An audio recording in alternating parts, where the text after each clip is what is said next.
Hello, today we'll mainly be checking out the 1989 Loma Prieta earthquake.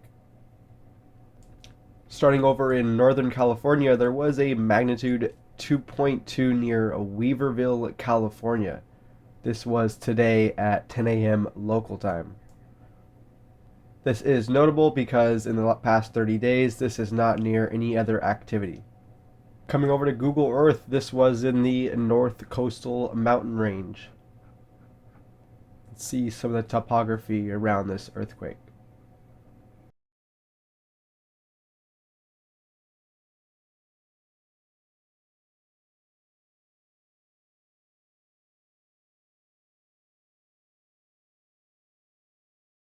Yesterday was the 33rd anniversary of the Loma Prieta earthquake in California. This was a magnitude 6.9 and it occurred during the World Series baseball game. The USGS event page here has lots of information available. They also plot out on their Did You Feel It map 11,517 gathered responses. Taking a look at the shake map for this earthquake, the USGS has an MMI of 3.5 going as far as Carson City, Nevada. They even have an MMI of 3 near Eureka. Oakland area got an MMI of 6.5. One interesting thing in the USGS event page lists, quote, engineered buildings including those near the epicenter performed well during the earthquake. Hospital buildings in the region sustained only minor system and cosmetic damage, and operational interruptions did not occur. Only 5 schools sustained severe damage, estimated at $81 million. Also on the event page, they do note that it was felt in western Nevada. So there is actually some waveform data available for this earthquake. Here is a seismometer near Los Angeles, or specifically Pinyon Flat. This is on the II network, and it's station PFO. You can see here the waveforms for that earthquake, with the P wave arriving 1 minute and 22 seconds after origin time.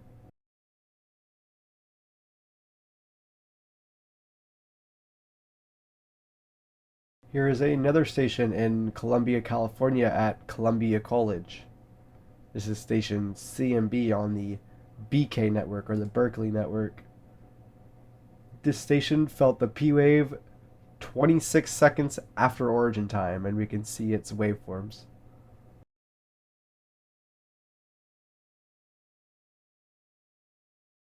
Of course, this data coming from 1989. There's one more station in Albuquerque, New Mexico. See here its data. It felt the P wave 3 minutes after origin time. So here's an article from CBS News, and they had gotten information from the USGS, and here is a map as provided from the USGS, and they showed the amount of seismic sensors in that area in 1989 versus 2020, and they say it increased 5-fold. Also, they talked about the importance of their Shake Alert early warning system. This earthquake really showed how a far distance away can still get significant damage. That distance, of course, equates to seconds in warning time or greater. So here's an article from The Verge, and it is headlined, Earthquake Sensors Can Detect Disastrous Floods. Now, this is talking about an unfortunate flood event in Germany.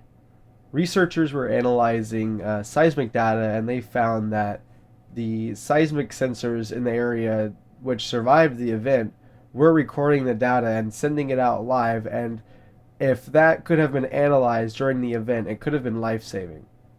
Flood-prone areas could have computer models developed that could analyze seismic data live to find flash floods as they happen. The data that these models could generate could be things such as which parts of settlements are likely to be inundated, how much debris does the flood transport, how fast does the water flow, where is the flood front at a given time. Over in western Turkey today at 10:27 UTC, there was a magnitude 4.2 earthquake. Now this had at least 88 testimonies here on the EMSC. And then just 2 minutes later, there was a magnitude 4. which seem to have considerably less felt reports. Taking a look at the map, these all struck just off coast. There's also been a few more earthquakes in that area. A lot of these felt reports, a lot of these citizens are very rattled and are saying it has been shaking all morning. Coming over to the NHC, they are tracking an area of low pressure just south of Mexico. Their forecast notes a tropical depression is likely to form in the next 2 to 3 days while the system moves generally west-northwestward, parallel to the southwestern coast of Mexico. Thank you for checking out today's video and stay tuned for the next one.